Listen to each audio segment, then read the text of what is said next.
Alright, what's up YouTube? Beans for Life 2 here, and I am finally back because, all of the nobody who cares begged me to, return. And I decided the video I'm gonna make after the long absence I've had is another movie review, The Conjuring. Alright, well this video is gonna have spoilers, but if you don't care, or if you want to hear about how shitty this movie is, then stay here, which you should, look at this. Why wouldn't you want to look at this? And I can't go through everything in this movie, because what I explain is basically the whole vibe of the movie. Alright, so this movie had a lot of advertising about shit like, it's the scariest movie ever. And I thought it looked kind of good. I thought it would actually be scary. And this movie was just fucking terrible. So this movie's about a family. It's supposed to be based on a true story, but Alright, so this movie begins with it's in like the 60s, like 60 something. So these two people talking to two nurses, and they're like, "Oh, well, we used to run a daycare, and then that's when it happened." I'm like, "What?" And she's like, "Oh, this girl died, and we were cool with it." So they're talking about it, and they let the demon in the doll, I guess, and then they're telling their story on why the demon doll sucks. It's just kind of throw the doll. It's in there, and then they leave. And they come home, and it's like, oh, the doll. It's in the hallway, and it has crayons. What? What are we gonna do? It's a doll. It's just a weird looking doll, is all. And then they go in a room, and then you just hear, that's the sound of a crayon rolling. The crayon rolls in. They walk in a room, and it says, "Remember me?" In red crayon everywhere. "You remember me?" They just kind of throw it in a dumpster and leave. They leave it at that. And then it's nighttime, and they just hear like on the door. And being the dumbasses they are, they just this one of them goes out in the hallway, like, who's there? Just kind of stands there, just stands there for like a minute, and then the other one's like, what's out there? She goes, nothing. That's the last time you hear from the nurses. I don't know, like a 10-minute filler of not even scary. It's just stupid. It's a doll. And it's a family. It's a family. It's a husband, a wife, and then like five daughters. I don't know how he does it, man. Maybe it's because he looks like the Beatles. He's got that full cut hair. That wasn't Beatles. It was Southern or something. And they move into a new house, and this new house is it's like every haunted house movie. It just looks like the scariest house ever. And they walk in and everything's all crickety and crackety. And they have a dog. And the dog is smart, because animals are smarter than humans, apparently, when it comes to ghosts. So the dog won't go inside. The guy's like, come on, Silver. That's not the dog's name. I'm gonna say Silver. It's like, come on, Silver. He's yanking him, and the dog's crying. The dog's like, no. And he's like, fine, stay outside. So they leave the dog, and then it's nighttime and stuff. And the wife's like, hey, Sally, dog's name is Sally now. Sally's been outside for like a while, And then the Beatles husband's just like, nah, it's cool, I chained it up. Alright, and these daughters suck. They're annoying. And they start right off the bat. They're not even done moving yet, and they're playing the clap game. That's the scariest thing about the trailer. Pretty much the scariest part of the movie. They're blindfolded, and they have three claps. So they can call claps these three times. So it's like one clap,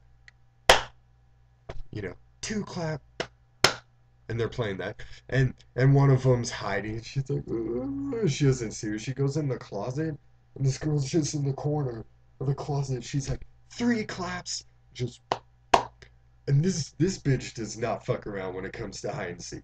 Like, she plays for keeps, because usually when children are playing hide and seek, it's innocent, that you're it. But this bitch, the girl claps. She's like 4 feet away from her, and she doesn't go yee. She just does this. So she shoves her, and she breaks through the wall. And they go down, and there's a basement they didn't know about with all these There's like a piano and a wardrobe and stuff, a lot of old stuff. Next day, I don't know, I guess they released some evil when they did that. So next day, the little daughter goes to say hi to the dog, like say good morning. She runs out and she starts screaming. The dog's just dead. Alright, so eventually, like, the sister comes, the oldest sister, it's nighttime. The dad's doing something. And the oldest daughter walks over, just like, hey, dad, little sis, because the youngest girl. She's like, little sis is hitting her head on the closet again. And the dad's like, again? It's the most casual conversation, like self harm during sleepwalking conversation. Let's go take care of it. So they walk in, and there's this wardrobe. The girl's just sitting there, like, just banging her head on the wardrobe for no reason, just smacking her head. So the dad walks over to her while she's sleepwalking, like, hey, don't wake her up. So he just walks over, go to bed. And then she listens. She's sleepwalking. She's passed the fuck out. And then she just goes to bed. She does that a lot throughout the movie. So they're used to her sleepwalking and stuff. Apparently, she likes to hit her head on things when she sleepwalks. And then later, it's just, all the girls go to school and stuff, the other four, and the youngest girl. Her and the mom are the only ones in the house. Like, the dad went to work. Let's play the blindfold game again. So the mom's like, all right, I'll be your side. And she blindfolds herself, and she's walking. She's like, tee. Oh, I'm scared. And she keeps walking herself. It pulls that shit. So she follows it. It's the room with the wardrobe where she hits her head. The mom's walking around. The hands come out of the closet. Just the mom goes over, and then she's like kind of looking through the closet. She takes off the blindfold, and then the little daughter runs in. Oh, I was in your room the whole time. The mom's freaking out, like, oh, what was I clapping? And all the windows and the stairwell fall. So eventually, like, there's two of the girls. Like, the ghost always fucks with her. She's sitting there and she's like, Felipe. That's the nerdy one's name for my review, because I don't remember her real name. She's like, Felipe, why'd you fart? So that shows how much of a dick this ghost is. He's farting in little lesbians' faces. And Felipe is like, oh, whatever, fuck you. Throughout the movie, the girl with the shorter hair, the ghost keeps fucking with her at nighttime. Like, it'll pull on her leg and stuff. And then one night, it's pulling on her leg, and she wakes up and looks behind the door like, something's behind the door. It's like 5 minutes of her just crying and stuff. It's like, Felipe, something's behind the door. And Felipe's like, what's... So Felipe goes over the door. She's like, no. So nothing happens. Eventually in the movie, the mom, like, gets dragged into the closet. The light won't work. So she's crawling up the stairs. So just screaming, like, fuck you! And maybe not that vulgar. And then you hear a little girl giggling, tee hee hee. Let's play the find me game. And then the hands come behind her head like, ah! And then she starts screaming and freaking out. And then the little girls, like, the door slams or something, they're freaking out. And then the dad just comes home. Someone's there. So they call demonologists, like a demonologist and his wife, who's a clairvoyant, who the nurses were talking to them in the beginning. They go take care of demon stuff and keep whatever it is. They keep the doll. They have like samurai armor and shit. Like a lot of Scooby-Doo type things. And they teach classes like when someone has a demon inside them, it's called possession. And everyone in the college is like, oh, yes, yes, like writing notes and stuff. So the demonologists come over and then they spend the night. There's a ghost hurting them. The mom wakes up with bruises every day, like getting the shit beat out of her at nighttime. We'll stay. Why not? It's not that bad. Clairvoyant sees stuff. And the demonologist guy didn't want her to go with him because, he's saying, you can't go with me after what happened. There's a lot of accents in this movie. So the mom's by herself in the room, something happens, like throws up blood in her mouth, and now she's possessed, kind of. It doesn't really come out until a little later, near the end. So it just keeps going, like they're taking pictures. Clairvoyance goes to a pond. They're just chilling at the pond. And then she just sees everything. She looks in the water and she sees her daughter in the water, like, oh no, my kid's in trouble. She looks at a tree and there's some old lady hanging herself and stuff. The mom's possessed by now, and the mom's doing her own thing. Like this mom lady, something happened, she kills her kid and then hung herself outside. And That's the story. And so the clairvoyance goes between a crack between the wall and inside the house. Like inside that, she falls through, lands. She looks, and there's the old lady like killing her kids. Just like, ah! The dad and all the daughters they leave. Like the demonologist and the clairvoyants, they stay. That's when real shit starts going down. Like she realizes the mom's possessed.